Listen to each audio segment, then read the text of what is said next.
Nakitulong ka Ri Khasi. Ngiwan lam shapi ko sngur bakhuit parpashngam. Ka beats aqua. Shpausnem dang yai pinja sliang. Menteri Ketenaga Pulih Putih ke jylla uba alakmen rumbui ulo oma dangshen ke sorkar jylla ke Pynheh ya ke Tulop jong ki Nonghikai school shimet ha ke jylla haba Jubab halor ke jingkali ke bala wanra UMLA Mizanur Zaman Gazi hapa ke Iing Dorbar uba alakmen ulo ong ba ke sorkar ke wanra ke sistem ke bathamai ban pensted ya ke jing pelat ya ke Tulop jong ki Nonghikai school ha ke jylla ula pente ba ke sorkar dangshen ke larai ban Pynheh ke Tulop jong ki Nonghikai school ringkat ki we ki jing ai Malawan raru dekat rukom penyat ke bethamai ban pelat naga jing slam ke Tulop. Ke sorkar ke lapan kiu ya ke Tulop, patkan sedang nado ke arpuar hajar, nalor ke CPF ki Nonghikai Lower Primary School, pat ki bakham slam ke nyo Pynheh. Ya kan naga jing siu thamai kan trekam nado ya yong banwan mentau snam. Haba benrap halor ke ni, menteri rang ba konrat ke sang mau la pentip, baka jinglot naga benta ban siu Tulop haka shisnam barok kan kiu, syaka praspa klur tingkatam. Nagaba minshwa kabalong Ndrius pa klur tingkatam. Mr. Speaker, sir, reply to start question 3. A. Yes, sir. B. Sir, the government is processing salary proposals through a portal called Meghalaya School Information Management System, MAXIMS, to eliminate the delay in submitting proposals through hard copy, sir. Yes. Thank you, Mr. Speaker, sir. Through you, may I know from the Honorable Minister in charge that what is the current status of salary disbursement and is there any delay, and if yes, then the district-wise amount of pending salaries. Sir, there is no delay in the disbursement of salary for the government teachers, but yes, sir, there is a delay in the other categories of teachers. As of now, sir, the salary have been paid till December 2025, sir. Thank you, Mr. Speaker, sir. May I know from the Honorable Minister in charge, sir, that any principal causes that have been outlined for the delay in salaries of teachers other than the government teachers? So there are many factors which contribute to the delay of the payment of the salary to the teachers. One is that the processing of the salary payment. This system, that's why the government come up with this new system where through this Maxim portal, the process will be more simplified for so that the government could sanction at the earliest. Mr. Speaker, sir, is it a fact that these salaries for the ad hoc and granting aid teachers are diverted to some other causes, and if yes, is there any steps taken to mitigate this problem? No, sir. There is no diversion of salary, which means for the teachers, it is paid for the teachers, sir. Thank you, Mr. Speaker, sir. May I know from the Honorable Minister in charge that is there any recent cabinet decision wherein there is a approval for structured pay framework, and what is the present status of implementation and the timeline for the full pay rollout? Yes, sir. As you have, everybody knows that the problem or the grievance of the teacher is one of the major issue which bog down the education department from time to time. But I'm very thankful to the Honorable Chief Minister and the Honorable Cabinet on the 19th of December 2025, where they have approved that for all the categories of these granting aid teachers, they will bring into one umbrella is that the new pay, structured pay framework for those fixed pay teachers. And the implementation of this new structure will start on the 1st of April 2026, sir. Mr. Taba, please. Sir. Sir, such delays are affecting the moral and performance of our teachers. Sir, I just want to know from the Minister in charge of Education, has the Education Department dedicated a specific or separate salary head to prevent future delays? So the Education Department have the different heads for this salary. So for salary, so there is no issue with this.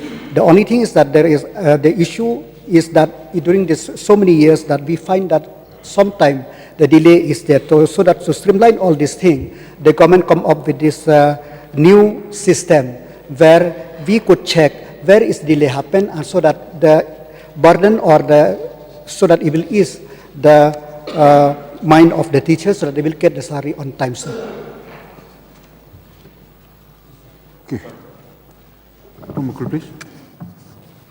Mr. Speaker, sir, now this issue related to the salary of the teachers, there's quite a substantial disparity in respect of the salary which are being paid to different categories of teachers. Now, this issue has been a matter of concern, and it is only appropriate that we must take cognizance of this huge disparity and do justice to those categories of teachers who are being paid abysmally low. So I have not seen government taking steps to address this issue. So may I therefore, through you, Mr. Speaker, sir, get a categorical response of the government in this regard. Mr. Speaker, sir, on the 12th of February 2026, the government issued one notification, whereby may I read the operative part of it, that Lower Primary School, 0 to 5 years, the revised salary is 21,000 plus CPF 1,680, it becomes 22,680. Then 5 to 11 years, 22,000 is the revised pay, and the CPF 1760. 11 to 19 years, 23,000. CPF 1,840. 19 to 28 years, 24,000. CPF 1920, and about 28 years, 25,000. CPF 2,000. Upper primary, 0 to 5 years, 2,425. 24,250, CPF 1,940, total 26,190, 5 to 11 years 25,300, CPF 2024, and so on and so forth.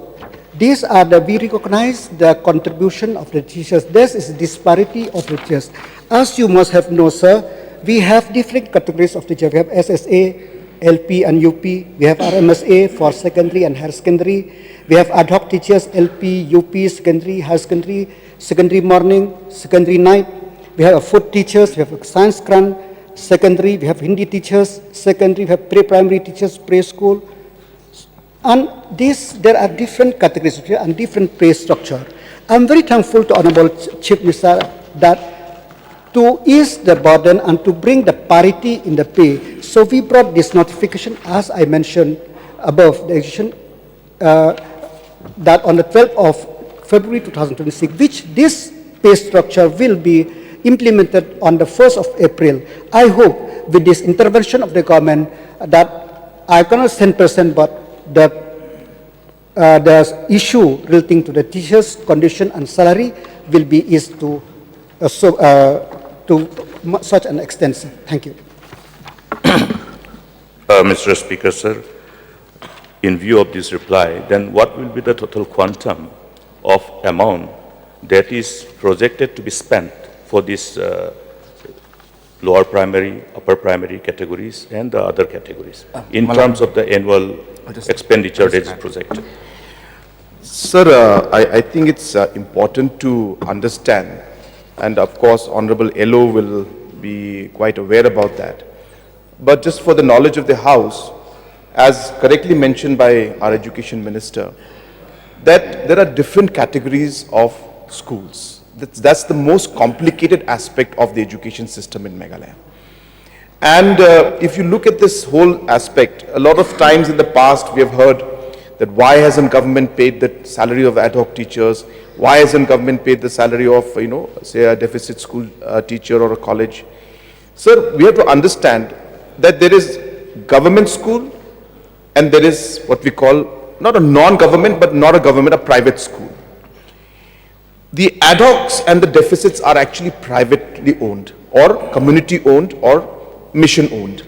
They are not owned by government, sir, most of them, 90% plus. And when you look at these categories of schools which are not owned by government, they are owned by the private managing committees. So when you talk of the ad hoc schools, they are not government schools. So they are, with due respect, sir, say run by you, sir. For example, Mr. Thomas, school. And you are the managing committee. Government gives a grant. So all these years we've been giving what we call ad hoc grant to your school because you could not run it. So in the last 20, 30, 40 years, the consecutive governments started giving, ad hoc grant to somebody. You pay your salaries. This grant took a structure of salaries after 10 years, 15 years, the nomenclature changed. Then the expectation happened that now this school that belongs to Mr. Thomas, you see, but government has to pay the salary. We are paying grant and aid to you. We don't pay salary to you. But in 40 years' time, the teachers then and the society at large said that no, this teacher's salary of this ad hoc school, government is not paying.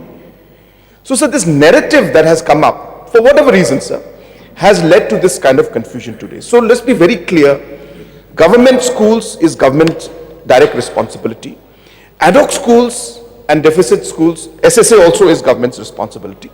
But ad hoc schools are run by private sectors. So this has to be very, very clear, sir.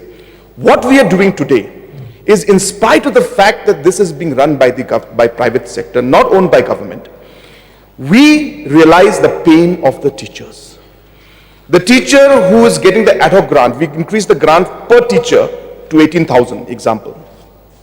Now, so what happens is, if you have been working for 30 years, you will also get 18,000. I have been working for 1 year, I will also get 18,000.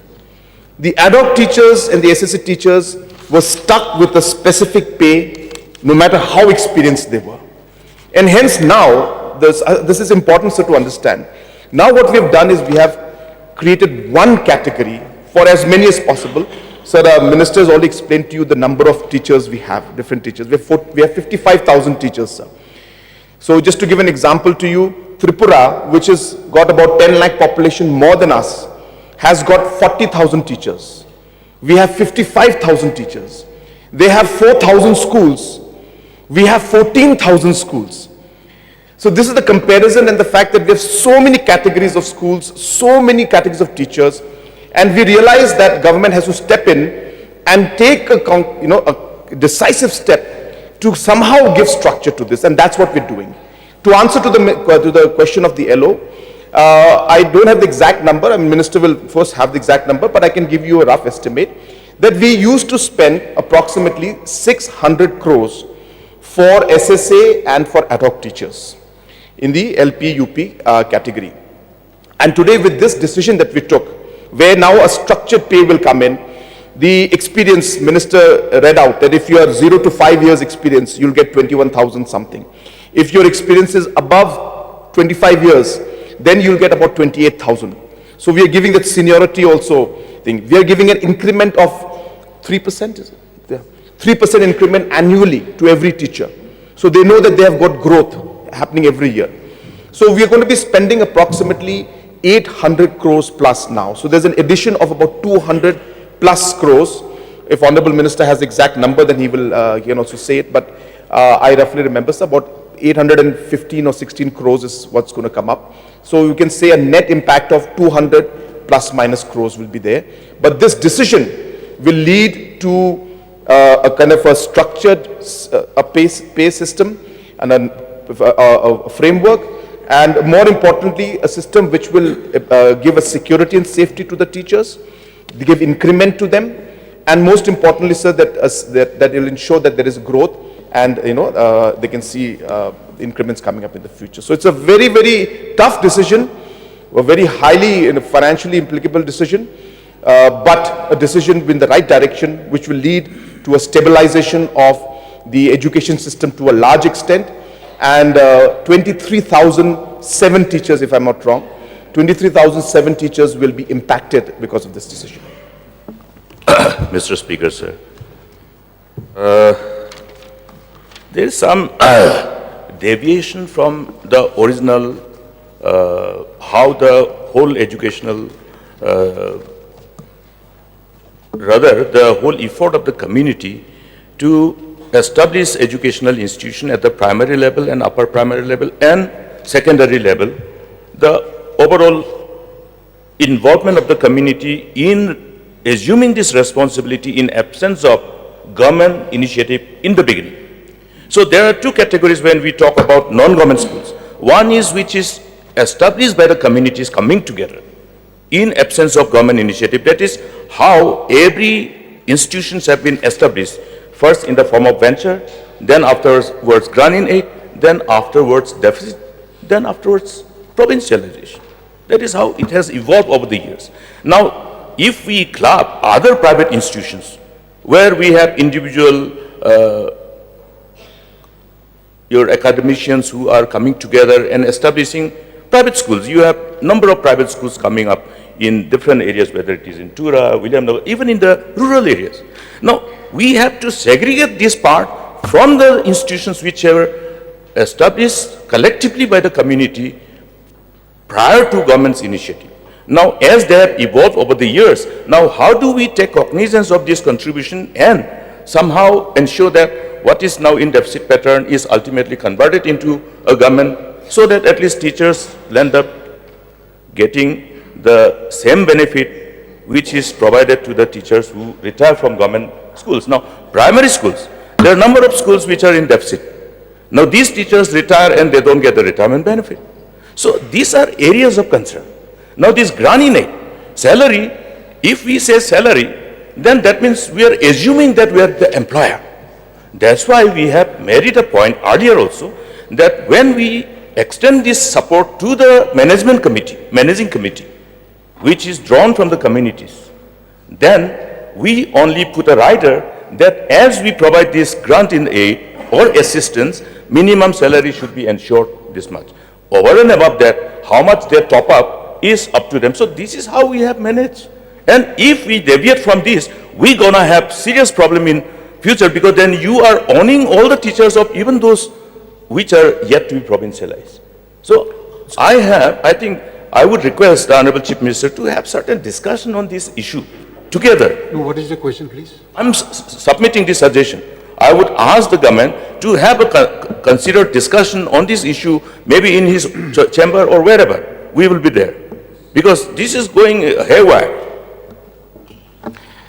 Sir, the concerns of the LO, since he is not aware of the entire package. So number one, it's not salary. That's why if you notice, sir, I hesitated when I was speaking, when I talked about the pay structure. So we were very, very clear that the words we will use is pay framework, a structured pay framework. So the word salary does not come into the language, number one. Number two, sir, we are not here talking about all schools that are private or community run. The schools that are receiving ad hoc grant as of now, who are receiving ad hoc grant, some are community, some are individual, private based. For whatever reason, in the past 40 years, different governments have started giving grant in aid to different ones, which came to be known as ad hoc grant, at least one of the grants. And here we are trying to resolve the ad hoc group. So this ad hoc, there are some schools which are community run, I mentioned that, some are private run, some are mission run. What we are doing, sir, is that since they have formed an umbrella organization, they are part of one category of ad hoc grant teachers, or ad hoc teachers they call themselves. Of course, they have got 4 or 5 mini committees also and groups under them. But I think it's a FASCOM, I think, is the umbrella organization. And they are the organizations with whom we've been talking. So they are, yes, correctly mentioned. Some are owned privately, some are owned by community and the thing. But what we are doing, sir, we are bringing a structured pay for these teachers as per their demand. So this is something they have demanded. Now, when we move forward with this, sir, we are not here to take over the schools. We are not here. And we have very clearly discussed with the teachers that this is the structure we're going to give you. If you're going to expect that it's going to be government scale, it's not going to happen. But we are going to give you increments at this level. The Commissioner Secretary and Education Minister must have sat maybe more than 7-8 times with them. We had engagement with them at multiple levels. Negotiation took place, came back to us. We went back to the negotiation table with them. So this was a long drawn exercise with the stakeholders themselves, which is the ad hoc school teachers. So we are here to resolve this ad hoc school teachers issue, which is about 7,000 numbers, sir, plus minus, and the rest are the SSS school teachers. So this is what we are trying to resolve here, sir. Deficit, of course, is the next step. We are working and seeing if there's a possibility. It's not easy, sir. Education system is super complicated. We are examining, sir. We would like to help everyone. But it's not an easy decision because every decision has got financial and legal implications for us. So therefore, we were very clear and we said we are going to resolve right now this ad hoc and the issues that are there with SSA. So we are very, very confined to these two categories, and this is what we're going to work on. And as I said, the aspect of salary will not be there, so we will share with the Honorable LO as desired by him. I think it's a positive step that the government shares this information and discusses and informs them in detail what government is planning to do. And they can be obviously privy to that because the teachers already know about it. I don't see any reason why we cannot share. So we will share that information, sir, and I'm sure that they'll be quite satisfied and happy because the teachers, small issues here and there were there, but we have ironed them out. But the teachers themselves had, as I said, have accepted this, and as I said, it's resolving most of the issues that the ad hoc teachers and the SSAs have had, sir. So it's been a long drawn exercise, not something we decided in 1 week. For the last 1 year, this exercise has been going on, sir. Mr. Adabert, Nonghikai, please. Sir, since this is a concern, matter of concern of the whole state, as this matter deal with the teachers, let's not forget the fact that it is teachers who bring us to this position where we are today. So may I know, because every time and again we have experienced that teachers they have to come out to the street to agitate, to demand their right. Why this is happening again and again? So I would like to know from the Honorable Minister through you, Mr. Speaker, sir, we'd like to know the specific reason, whether the government has identified the specific reason for the recurring delay in teachers' salary payment.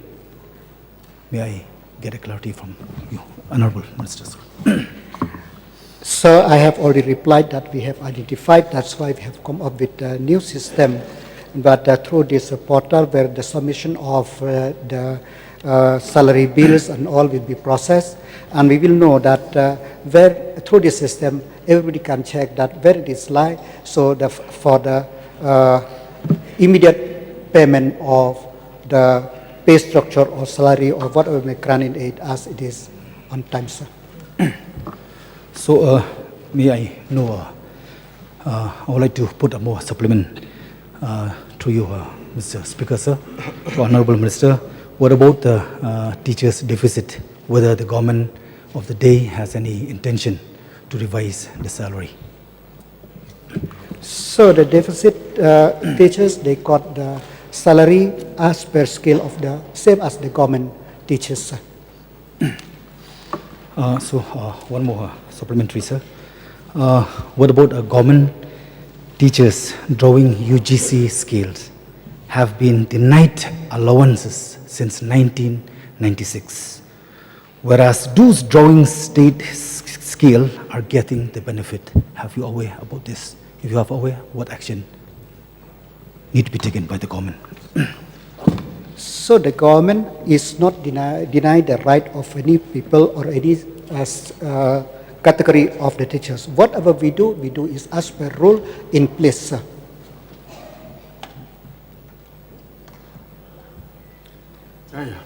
Barini, please. Will this payment structure contradict with the MEG proposal of the government? There is no contradiction, sir, because the MEG, it is that the government is soliciting the view of a different schools, different community which runs the school. So that is the discussion paper. So anything we do, it is in line with what we are doing, sir. Get bored and hungry, can't put our minds to rest. Need something quick and easy, got no time to wait. Something delicious, something different from the rest. It's so delicious, delicious. Wanna get something yummy, just get some yummy. Wanna get something yummy, just get some yummy. Wanna get something yummy, just get some yummy. Wanna get something yummy, just get some yummy. Yummy noodles, the perfect snack partner.